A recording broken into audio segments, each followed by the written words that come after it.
Oh merde, ça.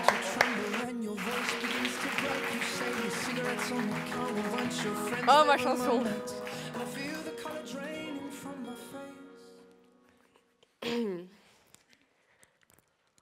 L'école, c'est chiant.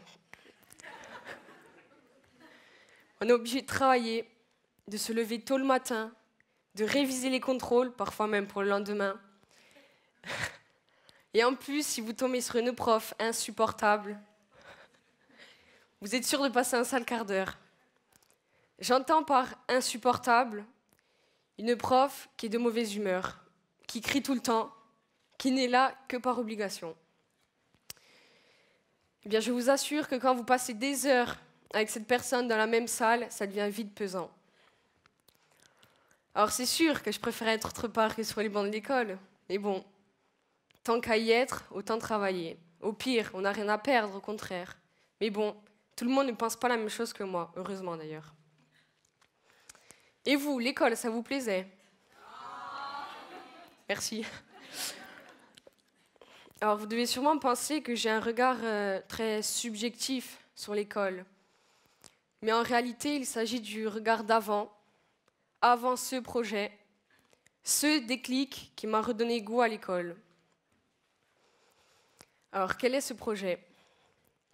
Il s'agit d'un projet de mini-entreprise. Alors, peut-être vous n'en avez jamais entendu parler, je vous rassure, moi non plus.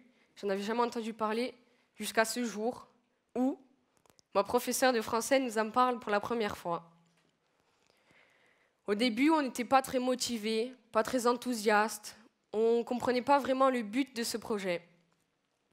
C'est donc EPA, Entreprendre pour apprendre, qui est l'organisation chargée de proposer, je dirais, ce projet dans les lycées et collèges, qui est venue nous voir pour nous expliquer le projet plus en détail. Suite à ça, on a organisé des séances de dialogue, je dirais, pour organiser le projet, dialoguer. Les jours passent et on peut déjà voir les bases du projet, je dirais. C'est-à-dire que des personnes de ma propre classe ont été nommées directrices ou directeurs ou directrices de service, comme dans une vraie entreprise, lorsque vous retrouvez le service commercial, RH, technique, c'était exactement pareil.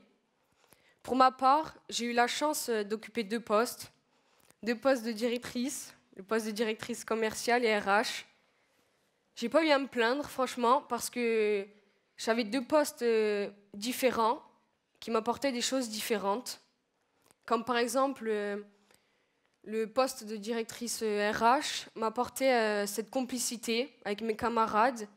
Et mon poste de directrice commerciale m'apportait plus ce professionnalisme face aux différentes tâches que pouvait me demander la mini-entreprise.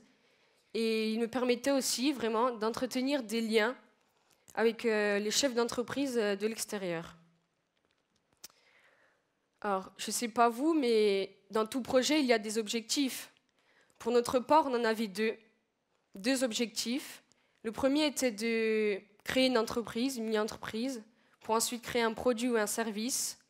Et le deuxième était de participer au championnat régional qui se déroulait ici. Et je pense qu'on a cartonné. Je suis sûre d'ailleurs.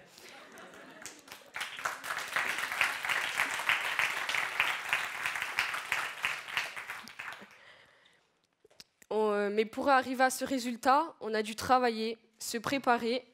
Et pour nous mettre en conditions réelles, je dirais, il y a deux professeurs à nous qui nous ont servi de jury, qui étaient les mêmes professeurs qui s'occupaient du projet avec nous, qui nous ont servi de jury pour nous préparer à l'oral, puisque au championnat régional, il y a deux épreuves, l'épreuve au stand et l'épreuve orale.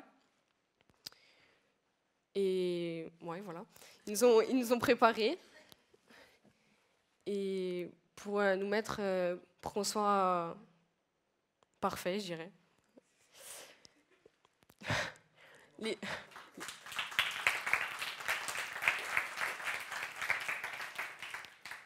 Les jours passent et le championnat arrive. Il est là, ça y est. Ça a été dur, vraiment. On a dû se préparer, c'était laborieux, mais on a réussi. On a gagné le championnat régional catégorie collège. Par conséquent, nous sommes montés à Paris au championnat national. Ah, le voyage à Paris, c'était merveilleux. On a vécu des choses extra avec des personnes extra. Comme par exemple le problème de l'avion. Alors, je sais pas, enfin, je ne vous l'ai pas dit, mais on a créé notre entreprise qui s'appelle Tarafiam, qui est une entreprise de fabrication d'allumes-feu naturels. Et du coup, c'était impossible de pouvoir les transporter par avion. Du coup, chose qui nous a beaucoup embêtés. Du coup, on a dû se débrouiller comme on pouvait. Et c'est finalement des amis à une de mes professeurs qui nous ont gentiment accueillis chez eux, dans leur jardin.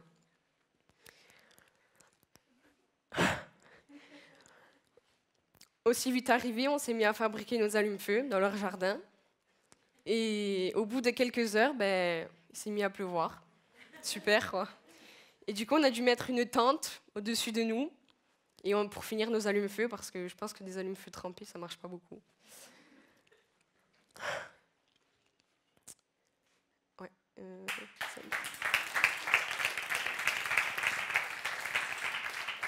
Ah oui. Personnellement, moi, les professeurs que j'avais en cours et les professeurs que j'avais durant le projet de mi-entreprise n'étaient pas du tout les mêmes. Alors oui, c'était les mêmes. Mais ils n'avaient pas la même... Ils n'avaient pas la même attitude. Alors, en cours, on a toujours affaire à ce prof qui est chiant à cause de son travail. Vous n'êtes pas concernés. Qui vous engueule parfois pour des choses absurdes. Eh bien moi, mon ressenti sur les professeurs durant le projet de mi-entreprise était juste superbe. On avait affaire à des personnes qui nous connaissaient et qui connaissaient nos capacités. Je peux dire que mes camarades et moi, on a eu de la chance d'avoir des professeurs comme ça. Parce qu'il n'y en a pas deux.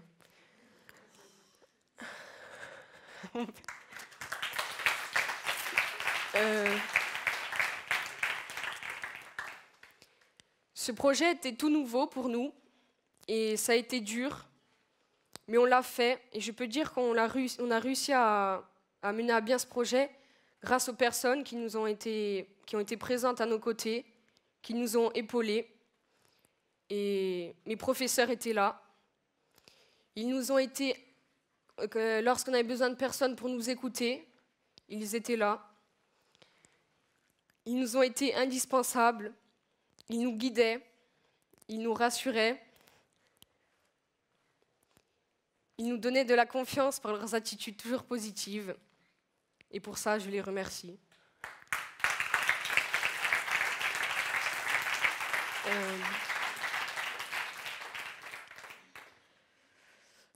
J'irais même jusqu'à dire que si vous avez de la chance de pouvoir les connaître dans votre vie, ça serait un plus, parce que les personnes que j'ai rencontrées, c'est juste superbe. Et je les oublierai jamais.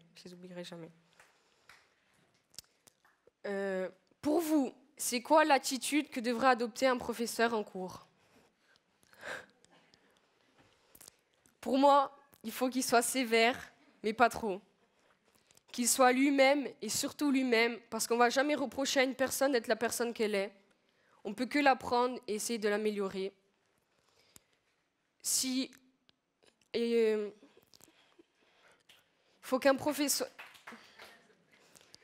faut que les professeurs arrivent à sortir de ce cadre très scolaire, qu'ils sortent les élèves de leur zone de confort, comme par exemple avec le projet de mi-entreprise qui a été un succès, pour peut-être arriver à un cours plus ludique, plus captivant, permettant aux élèves d'être en difficulté scolaire, de pouvoir s'en sortir. Je vous assure qu'un prof comme ça force le respect. J'en ai été témoin et victime. Si un prof comme ça, s'il agit comme ça, il sera respecté par ses élèves et cela déteindra sur leur travail, sur le travail et l'attitude d'un élève, puisqu'il sera content d'aller en cours, même s'il n'aime pas la matière en elle-même. Il fera quand même l'effort d'écouter et des choses, il en retiendra forcément. Je me permets de dire tout ça parce que c'est ce qui s'est passé. On a eu affaire à des profs qui sortaient de ce cadre scolaire, qui nous sortaient de notre zone de confort. Et le résultat, c'est qu'on a créé une entreprise qui marche du tonnerre, dont j'ai la chance de diriger avec un ami. On repart avec des souvenirs gravés à jamais et des rencontres, des personnes que je n'oublierai jamais.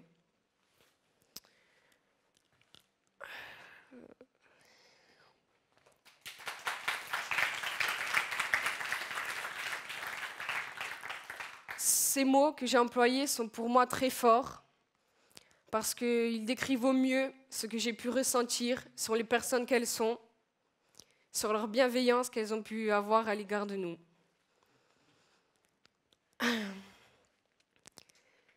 Je ne sais pas si vous l'auriez remarqué, mais à chaque fois que je parlais de mes professeurs, j'en parlais au pluriel.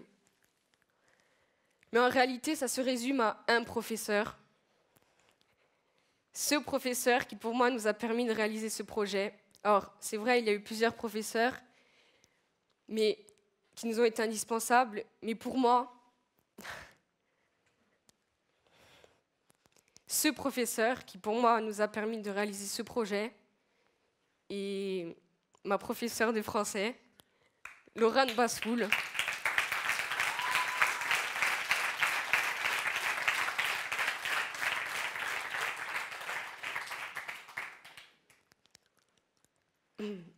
Je la remercie d'avoir été elle-même tout au long de ce projet, tout au long de ces années passées à ses côtés et pour les années qui suivent.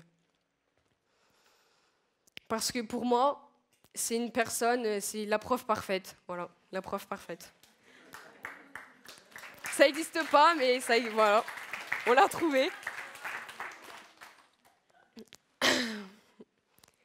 Pour finir, j'ai eu l'audace de venir ici pour témoigner de l'importance que peut avoir un professeur, car je suis moi-même ici pour en parler.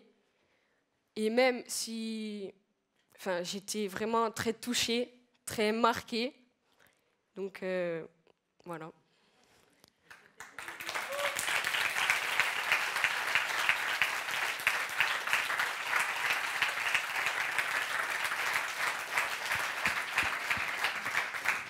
Vous pouvez encore l'applaudir, vous pouvez encore l'applaudir. Tu vas être bien, Juliette.